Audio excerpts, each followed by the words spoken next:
c'est grave. Donc, pour moi, je ne peux même pas envisager de dire que je vais aller au deuxième tour. On va chercher avec les moyens de bord, mais si ça ne va pas, je crois qu'on sera obligé de donner l'équipe aux autorités. Je crois que c'est ce qui va rester à faire. Parce qu'on a tout fait, tout ce qu'il y avait à faire, toutes les démarches, mais tout est resté vain. Donc c'est vraiment déplorable.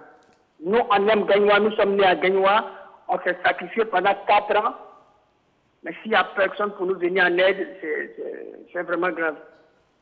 Oui, bonsoir Président, je suis Kéké Aimé. Oui, bonsoir grand frère. Voilà, félicitations d'abord pour votre poste africain. Merci beaucoup. Moi, ce que je constate, c'est que l'équipe n'est plus trop fraîche. Est-ce que vous pensez la rajeunir, premièrement? Deuxièmement, ce que vous vivez est le lot quotidien de tous les présidents de club. Hein. Alors, il n'est pas question de vous décourager, mais est-ce que vous comptez rajeunir l'équipe pour pouvoir attaquer l'Afrique? Parce que qu'on le veuille ou non, vous demeurez le président et vous êtes obligé de faire des changements au niveau de votre équipe, de la conduire sur le continent africain. Oui, c'est déjà fait. Puisque nous, quand on prépare une nouvelle saison, c'est pendant la saison qu'on prépare la nouvelle saison. Sinon, c'est déjà fait. Tous les renforts ont été approchés. Il reste seulement à finaliser. On va réunir l'équipe à, je vais dire peut-être à 70%. Voilà, parce que là, on sera sur 2 fronts. Le championnat et puis la compétition africaine. Donc, je crois qu'on a réuni. On a pris certains joueurs en 2e division. Et puis, essayer de voir avec les autres présidents pour qu'on puisse nous prêter des éléments un peu plus frais voilà, pour affronter l'Afrique. Bonsoir, Président. Bonsoir, grand frère. Serge Dakouri. Oui, grand frère. La mairie de Gagnoua, vous l'avez approché tout comme le Conseil général. L'année dernière, avec la 4e place, là, quel a été leur rapport véritable? On nous a dit que le président... Oui. L'année dernière? Oui. La mairie avait promis 10 millions. Oui. Et vous avez reçu combien? On n'a reçu que 7 millions.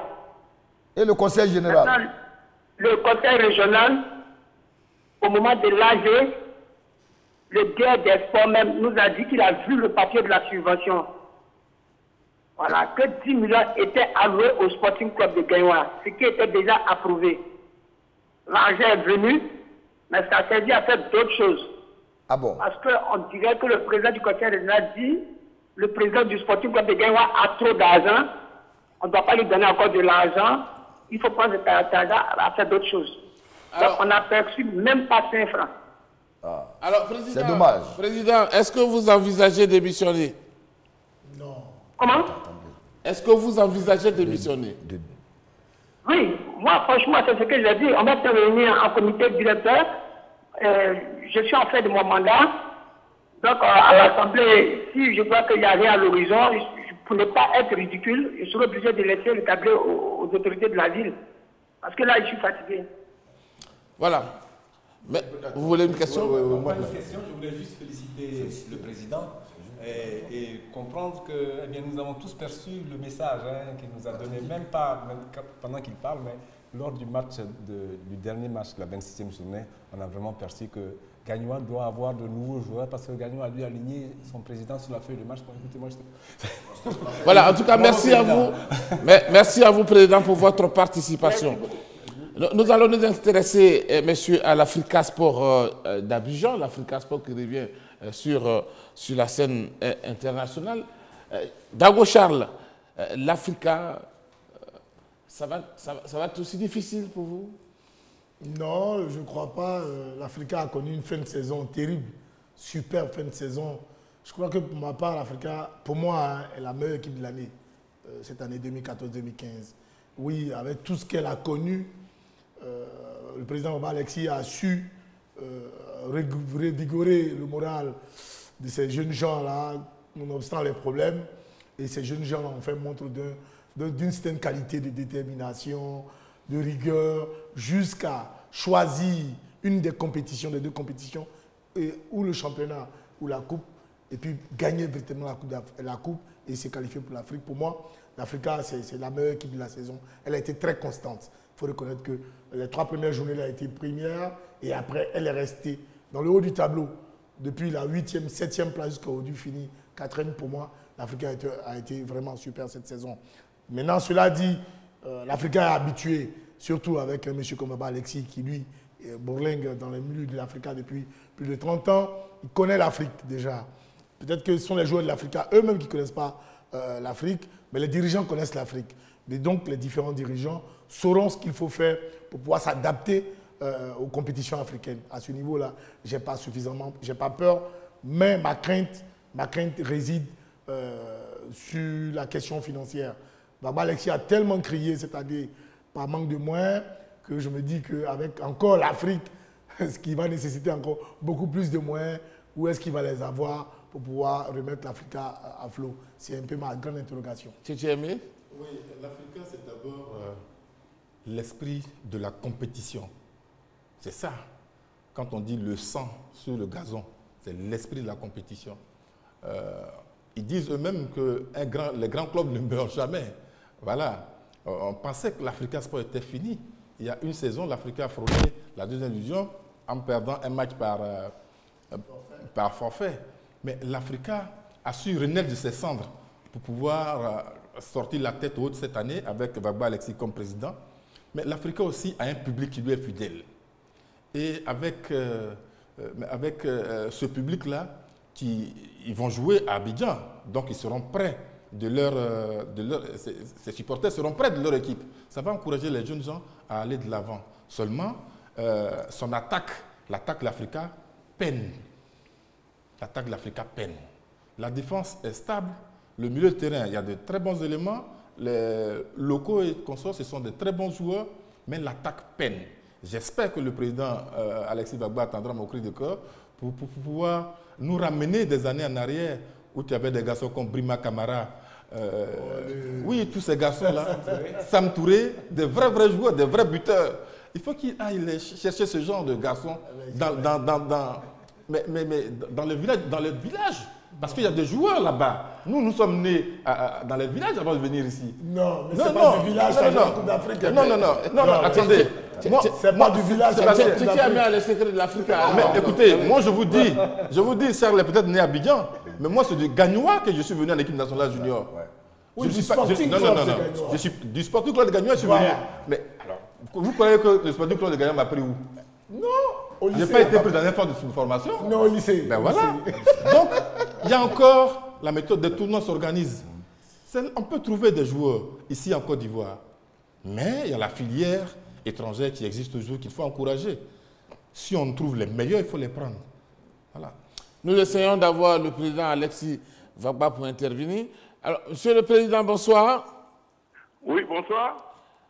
D'abord, félicitations pour une place africaine. Alors, comment vous allez vous prendre pour avoir un bon comportement sur le plan international la saison prochaine? Merci beaucoup. Vous m'entendez, Président? Alors, je pense que nous allons retrouver le président de l'Africa. Allez-y, Aimé Brière. Il ressort de nos échanges qu'il y a une nécessité qui est commune à nos 4 représentants africains. Il faut se renforcer parce que, et là je vais reprendre une phrase bien connue d'un dirigeant connu du football ivoirien, la Coupe d'Afrique brûle. Alors, on parlait de l'Afrique, ça tombe bien.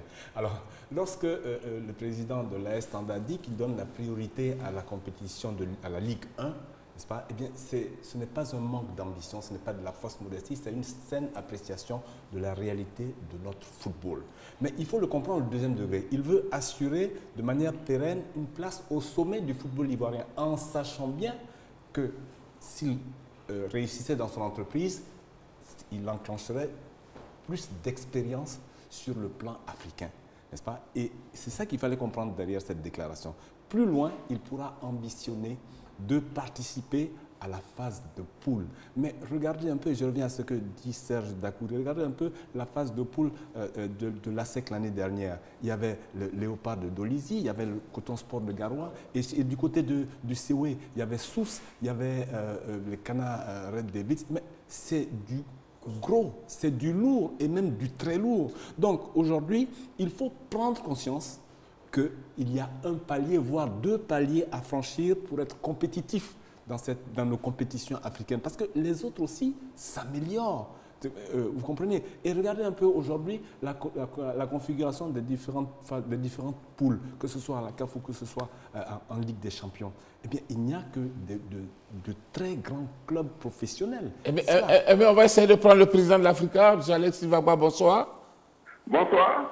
Alors, président, l'année prochaine, vous êtes sur le plan international.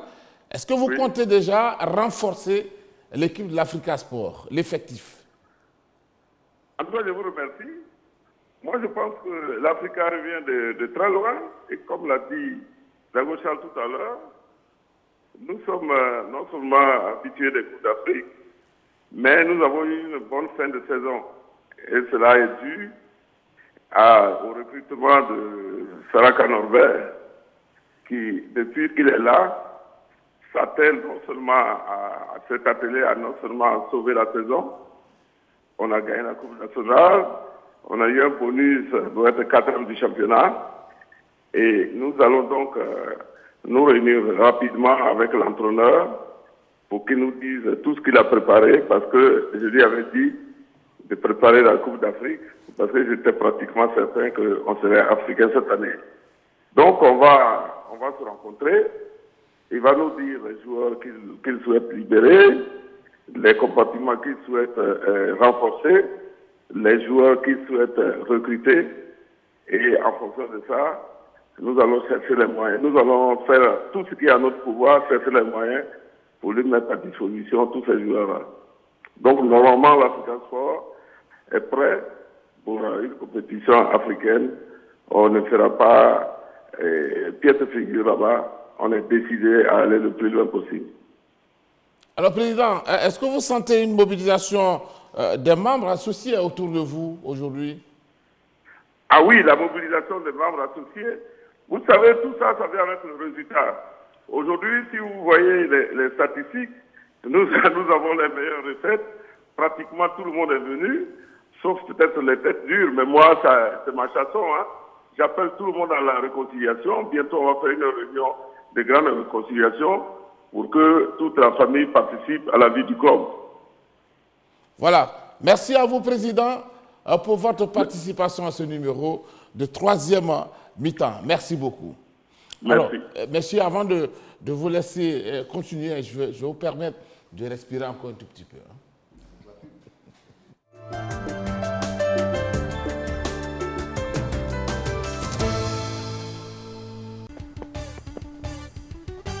Ouais, c'est bon! C'est toujours doux. Ouais, c'est bon! Ouais, c'est bon! Ça marche toujours. Ouais, c'est bon! Ouais, c'est bon! Ouais, c'est bon! Grâce à Bonus Zone, profitez de réductions pouvant aller jusqu'à 0 francs sur tous vos appels, selon l'heure et l'endroit où vous êtes, partout en Côte d'Ivoire. Souscription gratuite au dièse 225 dièse. Ouais, c'est bon! Orange.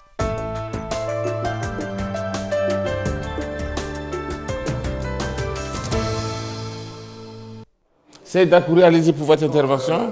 J'allais dans le même sens qu'Aimé Brière pour dire la vérité. Quand vous jouez l'Afrique et quand vous voyez les vainqueurs de l'édition précédente, c'est Al-Ali en Coupe CAF, c'est aussi US Mal d'Alger. C'est des équipes qui sont autour d'un budget prévisionnel de 2, 3, 4 milliards de francs CFA. Ce sont des équipes professionnelles. Si vous voulez jouer l'Afrique, il faut avoir les moyens. Et si vous n'avez pas les moyens, vous allez être ridicule. Les 25 millions dont parle Titi Aimé, c'est vrai, mais c'est une goutte d'eau par rapport à la Ligue des Champions. Parce qu'aujourd'hui, quand vous voulez vous renforcer, regardez les championnats environnants, quelles sont les bonnes équipes et à quel stade elles arrivent. Aujourd'hui, le plus proche pays de la Côte d'Ivoire, c'est le Mali, qui est assez représentatif à l'échelon africain. Le Mali même est mieux représentatif que le Ghana. Et là-bas, beaucoup de clubs recrutent maliens, que ce soit le TP Mazembe, que ce soit les clubs maghrébins. Il y a d'abord les maghrébins et les autres. Aujourd'hui, il y a le Maghreb, il y a le Congo avec Dolizy, TP Mazembe et V-Club. Et par la suite, il y a les autres. Donc, ces gens-là mettent beaucoup de moyens. Si vous voulez avoir nos 4 clubs représentatifs, il faut avoir des joueurs qui ont d'abord de l'expérience, qui ont le gabarit et que les présidents de clubs aient les moyens de continuer en Afrique. Car c'est une affaire de gros sous pour jouer longtemps au haut niveau en Afrique. Je compare de la SEC également, la SEC. Oui, alors cette équipe de la SEC Mimosa, moi c'est celle qui me fait la meilleure impression en compétition africaine. Voyez-vous, la SEC dans le classement CAF est arrivée jusqu'à la 11e place. Arriver à la 11e place, mais c'est énorme. Quand vous avez les 2 Égyptiens, quand vous avez 3 Algériens, 3 Tunisiens, 2 Marocains, et 2 Congolais, ou 2 ou 3 Congolais, eh bien, arriver à la 11e place, c'est quand même une performance. Et moi, je vous assure que la SEC peut profiter de son expérience de l'année dernière où elle a certes été éliminée en Coupe de la Confédération en phase de poule, mais je vous assure qu'ici, elle pouvait battre les Congolais et les Camerounais assez facilement. Lorsqu'elle est partie au Cameroun, elle a ouvert la marque. La SEC a des possibilités, franchement parler, et de par son expérience, elle peut faire une bonne prestation. Mais la SEC doit se renforcer, mais sur ce plan-là, on peut leur faire confiance, n'est-ce pas? Mais à propos de se renforcer, il faut faire attention, il ne faut pas prendre l'exemple d'une année où le Denguélé s'est qualifié pour une Coupe africaine. Eh bien, ils ont accueilli à prix d'or des joueurs pour jouer l'Afrique. Ils ont été éliminés au premier tour.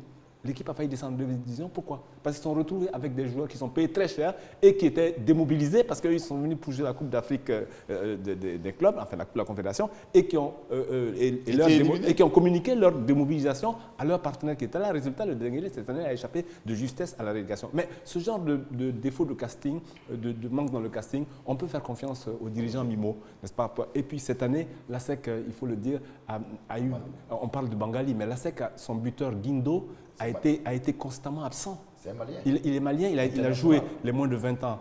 Coupe d'Afrique, il a joué les moins de 20 ans. Coupe du Monde, où il a bien joué d'ailleurs. Ouais. Et quand il est revenu, je vous assure qu'il y a eu un mieux. Il a marqué des buts décisifs pour la SEC. Et Baloalou, Davila, lui aussi, il a manqué quelques matchs importants. Mais malgré cela, la SEC a toujours produit un certain niveau de jeu. Et moi, je vous assure que, malgré l'admiration que j'ai pour la Standard, je pense que la SEC a manqué d'un peu de chance. Allez-y, Dagouchal. Non, moi je dirais que pour ce qui est de la SEC, je n'ai aucune crainte. Moi, ma désolation va dans le sens du président Roger Ognien. Je pense que le président, je ne sais pas, peut-être qu'il m'excuse, mais je pense peut-être qu'il n'est plus motivé. Ce n'est plus le Roger Ognien qu'on a connu dans les années 90. C'est tout. Sinon, si Maître Roger Ognien s'assoit aujourd'hui devant les actionnaires et dit « Bon, j'attaque l'Afrique », moi je suis convaincu que la SEC sort le grand jeu et puis la SEC fait des grands recrutements. Maître Roger nous a habitués à ces grands challenges-là. S'il le veut, il pourra faire de la SEC encore ce grand club-là qu'il a été. C'est à ce niveau-là que moi, je pense que le problème de la SEC se situe. Sinon, au niveau des joueurs, de l'encadrement technique et autres, je pense qu'Alain Guamené, Lucien Kassi-Kouadio, Bakary et autres ont l'expérience, ont le vécu qu'il faut pour conduire cette équipe-là. Maintenant, il faut que la politique du club soit conduite de sorte que la SEC soit véritablement un représentant africain. Si tu aimais, avant de venir à vous. Oui, au risque de répéter, Charles, je veux dire que la SEC a une grosse chance, c'est d'avoir comme entraîneur Alain Guamené, qui a une grosse expérience en tant que joueur, mais aussi en tant qu'entraîneur. Et à côté de lui, il y a les gens qui veulent citer Bakary Koné et Kassi-Kouadio Lucien. Seulement, il a hérité d'une équipe extrêmement limitée. Et Guindo Saliou, dont Aimé parlait tout à l'heure, a déçu jusqu'au 24e, 25e journée. Et au moment où il est en pleine forme, le championnat est fini. Donc, c'est ça. Il faut pouvoir recruter des joueurs dans tous les compartiments. Au niveau de la défense, j'en ai parlé tout à l'heure, Bangali sort du lot. Au milieu de terrain, Marc Sekéré et le jeune Brinfo, il est frêle, mais c'est un grand champion. Mais en attaque, il n'y a pratiquement personne. C'est ça, la grande plaie de la SEC Mimosa. Sans oublier de dire que l'équipe de la SEC que vous voyez, ce n'est pas Guamédé qui les a recrutés. Il est venu sur un effectif qui l'a pris en main. Et il y a eu un mauvais casting au niveau du choix des attaquants. Les Camerounais qu'ils ont fait venir, Obama et autres, n'ont pas été à la hauteur de cela. Sans oublier qu'il y a une différence de gabarit. Les milieux de terrain dont il parle ne sont pas ivoiriens. Sikiri est ghanéen, Brefo est ghanéen. Le seul ivoirien qui est en milieu de terrain, Moukoro, vous remarquez, donc Bilé, vous remarquez qu'au niveau de la qualité, du contenu du jeu, nous sommes tributaires de certains étrangers. Seul Bangali est meilleur buteur en tant que défenseur. Cela veut dire quoi? Sikiri, Brefo, il faut recruter malin en prenant des joueurs qui ont du gabarit. La SEC souffre aussi au niveau des duels. Il y a de petits gabarits.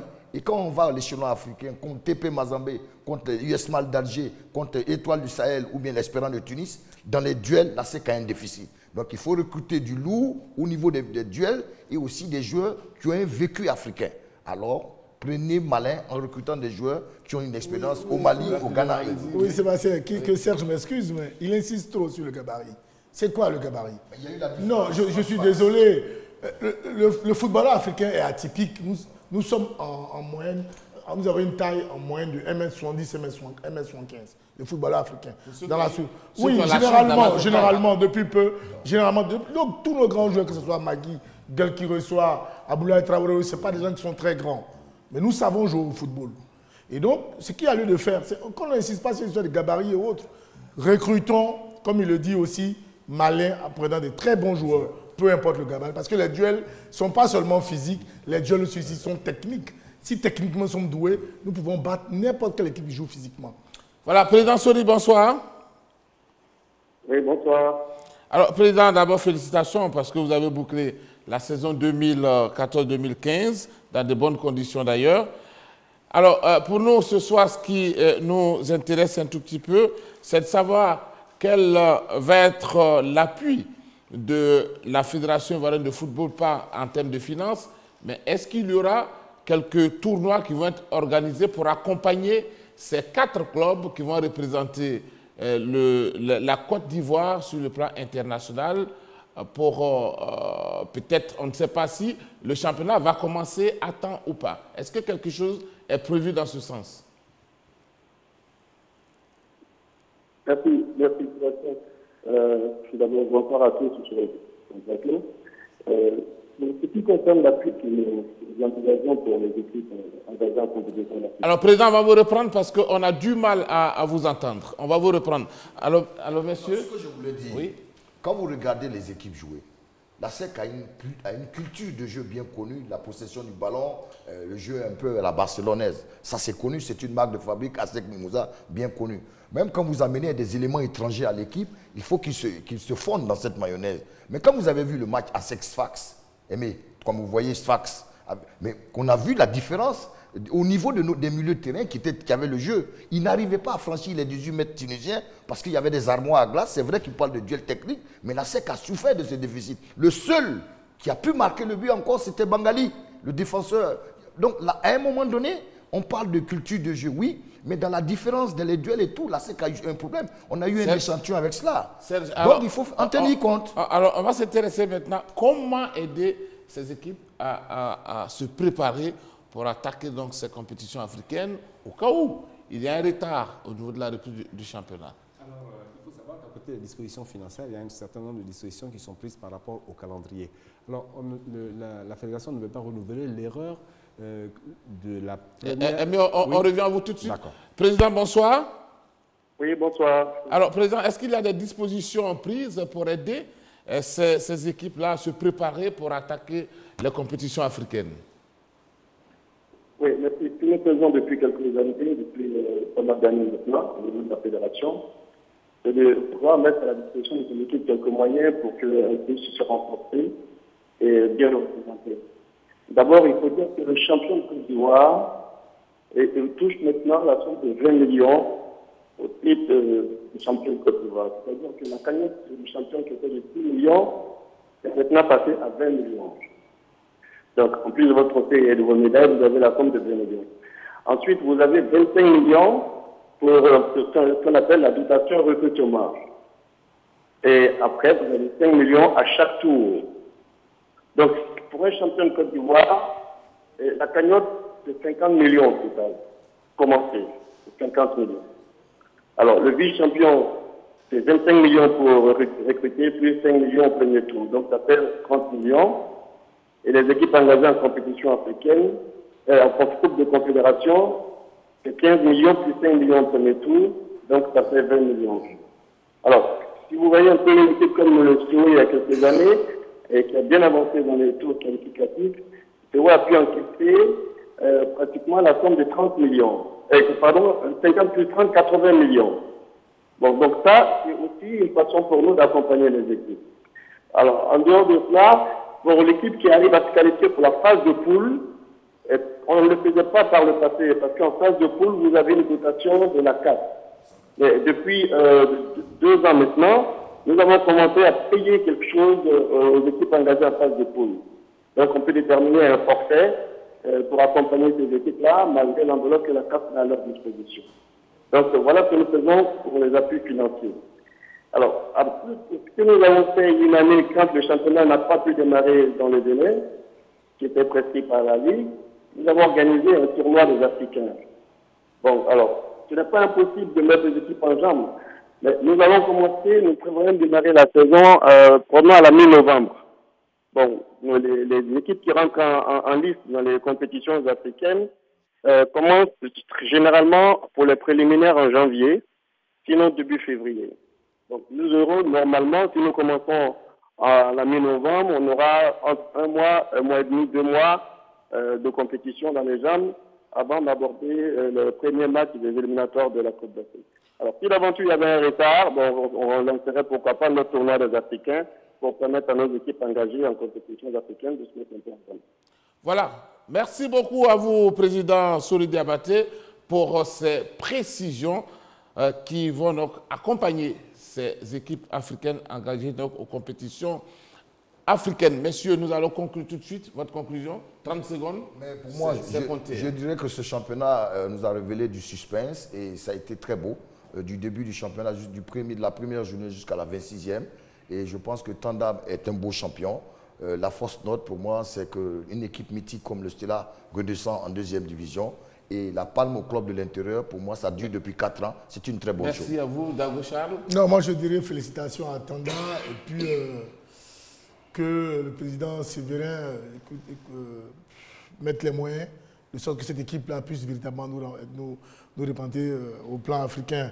Mais c'est surtout que la SEC d'Abidjan, vraiment que le président Rougeaugien, vraiment veuille, une fois de plus, reprendre les choses en main pour tirer le football ivoirien. Parce que pour qu'un championnat soit aussi fort, il faut vraiment des véritables locomotives.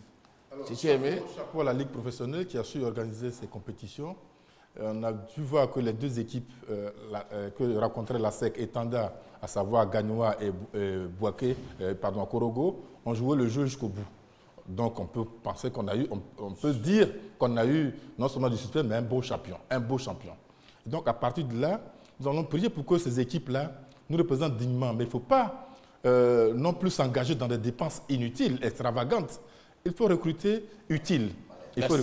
Merci, allez-y, Aimé. Alors, une certaine logique a été respectée cette saison. Pourquoi? Parce que les 4 lauréats africains sont les 4 premiers de la Ligue 1. Donc, c'est bien le championnat qui sert à étalonner les véritables valeurs. Les 4 équipes méritent leur ticket africain. Ils ont montré un football cohérent, un football solide. Voilà, en tout cas, merci à vous, messieurs, Dago Charles, Serge Dakouri, Aimé Brière et Tchétché Aimé. Merci pour votre participation à ce numéro de 3e mi-temps. C'est ici donc qu'on s'arrête pour ce numéro. On espère que vous avez passé de très bons moments en notre compagnie. Nous aussi, nous savons que nous avons essayé de vous satisfaire, de vous donner quelques informations, en tout cas concernant la Ligue 1, concernant le champion Les Standards, concernant la SEC Mimosa, le Sporting Club de Gagnoa et la SEC Mimosa. L'aventure continue avec 3e mi-temps. Merci et bonsoir. Combo efficace, économique et parfumé.